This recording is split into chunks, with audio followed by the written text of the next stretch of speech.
श्री स्वामी समर्थ. मी अश्विनी खंडे तुम्हा सर्वांचं स्वागत करते आपल्या समर्थ कृपा या चॅनलमध्ये.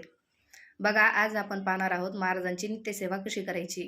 नित्यसेवा करायची म्हणजे हा विषय झाला, आपण जेव्हा सेवेकरी होतो, महाराजांची सेवेकरी जेव्हा होतो, तेव्हा आपल्याला रोज नित्यसेवा करायची असते. नित्यसेवा करायची असते म्हणजे रोज आपल्याला ती सेवा करायची असते.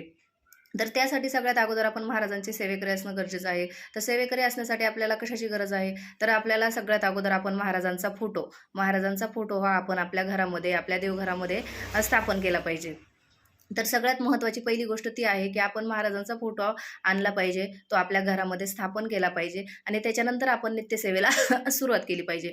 तर आपण हा फोटो आणताना आपण तो फोटो कुठल्याही दिवशी आणा, गुरुवारच्या दिवशी स्थापन करा किंवा इतर कुठल्याही दिवशी तुम्ही तो स्थापन केला तरी चालतो. आपल्याला जी नित्यसेवा चालू करायची आहे, ती नित्यसेवा ही तुम्ही कुठल्याही दिवशी चालू केली तरी चालते, गुरुवारी चालू केली तर अतिउत्तमच आहे. तर अशा पद्धतीने सगळ्यात अगोदर आपल्याला महाराजांचा फोटो आपल्या घरात प्रस्थापित करायचा आहे, स्थापन करायचा आहे. तर स्थापन केल्यानंतर आपल्याला काय करायचं, रोज आपण उठल्यानंतर, अंघोळ वगैरे आपली झाल्यानंतर आपण आपली पूर्ण देवपूजा करून घ्यायची. देवपूजा करून झाल्याच्या नंतर आपला दिवा लावून झाला, आपली अगरबत्ती लावून झाली, आपल्या सर्व देवांना हळदी कुंकू लावून झालं. ज्या देवी आहेत त्या देवींना आपल्याला हळदी कुंकू लावायचं असतं आणि जे देव आहेत त्यांना आपल्याला अष्टगंध लावायचा असतो. तर अशा पद्धतीने आपली सगळी देवपूजा व्यवस्थित झाल्याच्या नंतर आपल्याला नित्यसेवा करण्याची आपली वेळ येत असते. तर नित्यसेवा करत असताना आपल्याला 2 पुस्तकांची गरज असते. तर ते म्हणजे पहिलं पुस्तक म्हणजे आपल्याला नित्यसेवा लागते. हे अशा पद्धतीने पुस्तक असतं नित्यसेवेचं.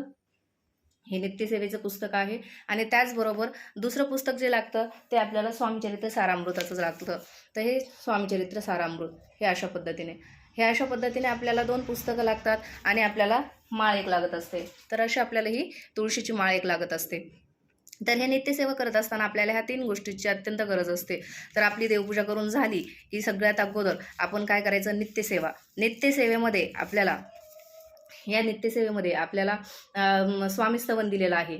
सगळ्यात सुरुवातीलाच दिलेलं आहे.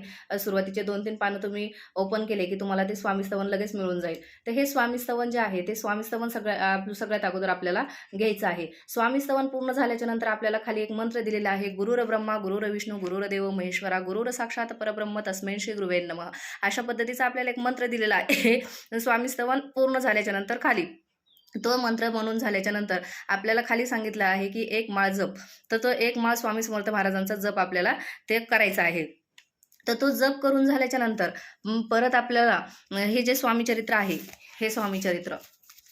हे जे स्वामीचरित्र आहे, तर या स्वामीचरित्रातले आपल्याला क्रमशः 3-3 अध्याय आपल्याला रोज वाचायचे आहेत. म्हणजे तुम्ही पहिल्या दिवशी सुरुवातीला 1, 2, 3, त्याचबरोबर दुसऱ्या दिवशी 4, 5, 6, त्याच्यानंतर 7, 8, 9 अशा पद्धतीने आपल्याला दर दिवशी 3-3-3 अध्याय असे पूर्ण करत जायचं आहे. तर असं पूर्ण करत असताना आपलं 7 दिवसामध्ये हे संपूर्ण पुस्तक जे आहे स्वामीचरित्राचं ते आपलं वाचून पूर्ण होतं. स्वामीचरित्र या ग्रंथामध्ये हे पूर्ण 21 अध्याय आहेत. तर हे 21 अध्याय आपले 7 दिवसामध्ये पूर्ण होतात. तर हे 7 दिवसामध्ये हे अध्याय पूर्ण झाल्याच्या नंतर परत आपल्याला दुसऱ्या दिवशीपासून परत आपल्याला तीच सेवा नित्य चालू ठेवायची आहे. तर याला आपण नित्यसेवा म्हणतो.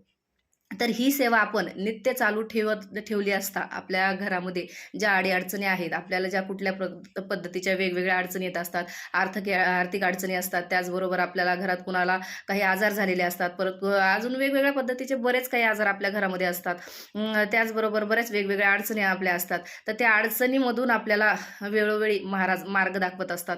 तर त्याच्यामुळं आपली ही नित्यसेवा नेहमी आपल्या घरामध्ये चालू पाहिजे. अशा पद्धतीने हे आपल्याला रोज नित्यसेवा करायची आहे. तर नित्यसेवा करत असताना 3 अध्यायच आपण का वाचायचे किंवा 11 माळी जपच आपण का करायचा, तर त्याच्या मागं पण एक कारण आहे. तर ते म्हणजे आपण जो पहिला अध्याय वाचतो, तो पहिला अध्याय आपण जे भविष्य काळामध्ये गोष्टी करणार आहोत, कुठलेही कामं असो, अजून कुठल्या वेगळ्या गोष्टी असो, आपल्या त्या सगळ्या कामं, आपल्या त्या गोष्टी सगळ्या व्यवस्थितरित्या पार पडाव्यात, आपलं पुढचं आयुष्य व्यवस्थितरित्या पार पडावं, त्यासाठी आपण हा पहिला अध्याय वाचत असतो. तर त्याचबरोबर आपण दुसरा अध्याय का वाचत असतो, तर आपले जे वर्तमान काळ चालू आहे, जो आपण आपल्या चालू काळामध्ये जे कामं करत आहोत, जे आपण बाहेर जाऊन आपला जो व्यवसाय करत आहोत, जे कामं करत आहोत, ते कामं आपले व्यवस्थितरित्या पार पडावेत, यासाठी आपण हा दुसरा अध्याय वाचत असतो. तर त्याचबरोबर आपण तिसरा अध्याय का वाचत असतो, तर आपण भूतकाळामध्ये ज्या काही आपण चुका केलेल्या असतात, त्या चुका आपल्या त्याचं क्षमन व्हावं, ते पूर्णपणे त्याची आपल्याला क्षमा प्राप्त व्हावी, यासाठी आपल्याला तो 3रा अध्याय वाचायचा असतो. अशा पद्धतीने आपल्याला ह्या क्रमशः 3 अध्याय वाचायचे असतात. 11 माळी जप का करायचा असतो? तर 11 माळी जप हा का करायचा असतो? तर आपल्या शरीरामध्ये जे षडरूप असतात, राग, काम, क्रोध, मोह, लोभ, मद, मत्सर, हे जे आपले असतात, याच्यासाठी आपल्या ह्या 6 माळी असतात. आणि त्याच्यानंतर आपल्या आईसाठी एक माळ असते, वडिलांसाठी एक माळ असते, त्याचबरोबर आपल्या गुरुसाठी एक माळ असते. अशा पद्धतीने ह्या 11 गोष्टींसाठी, 11 जणांसाठी ह्या 11 माळी असतात. तर अशा पद्धतीने आपल्याला पूर्ण ही नित्यसेवा करायची आहे. या नित्यसेवेचं महत्त्व खूप आहे. आपण जर रोज ही नित्यसेवा करत असलो, तर आपल्या घरामध्ये कुठल्याही प्रकारच्या अडी-अडचणी राहत नाहीत. दुःखातून प्रत्येक दुःखातून आपलं निवारण होत असतं. स्वामी महाराज त्यांचा कृपा आशीर्वाद आपल्यावर नेहमी टिकून ठेवत असतात. तर त्याच्यामुळं आपल्याला ही नित्यसेवा करायची आहे. खूप सोप्या पद्धतीने आहे. खूप काही असं जास्त त्याला करावं लागत नाही, किंवा कुठले काही जास्त असे नियम नाहीत, की तुम्हाला हेच केलं पाहिजे, तेच केलं पाहिजे, असंच केलं पाहिजे, तसंच केलं पाहिजे, असं काहीच नियम नाही आहेत. तुम्ही जर नॉनव्हेज वगैरे खात असाल, तर नॉनव्हेज ज्या दिवशी तुम्ही संध्याकाळी नॉनव्हेज ग्रहण केलेलं असेल, त्याच्या दुसऱ्या दिवशी तुम्ही हे अंघोळ वगैरे करून सगळं करून झाल्याच्या नंतर तुम्ही ही नित्यसेवा करू शकता. असं नाही का मग मी नॉनव्हेज खातो, मग मी नॉनव्हेज खाते, मग मी ही सेवा करू शकते का नाही करू शकत? हे असं काहीच नाही. तुम्ही ज्या दिवशी नॉनव्हेज खाता, फक्त त्याच दिवशी तुम्हाला ती सेवा करायची नाही आहे. याच्या व्यतिरिक्त तुम्ही त्याच्या दुसऱ्या दिवशी अंघोळ वगैरे स्नान करून तुम्ही ती नित्यसेवा करू शकता.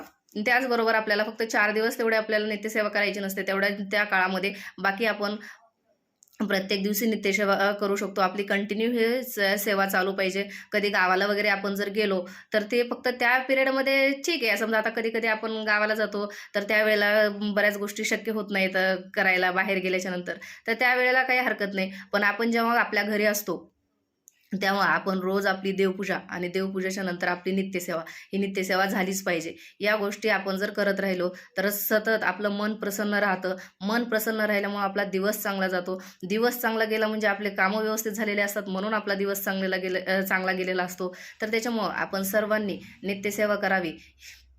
हेच मी तुम्हाला सांगते. महाराजांनी तुमच्याकडून ही नित्यसेवा करून घ्यावी, ही स्वामीचरणी प्रार्थना करते. श्री स्वामी समर्थ.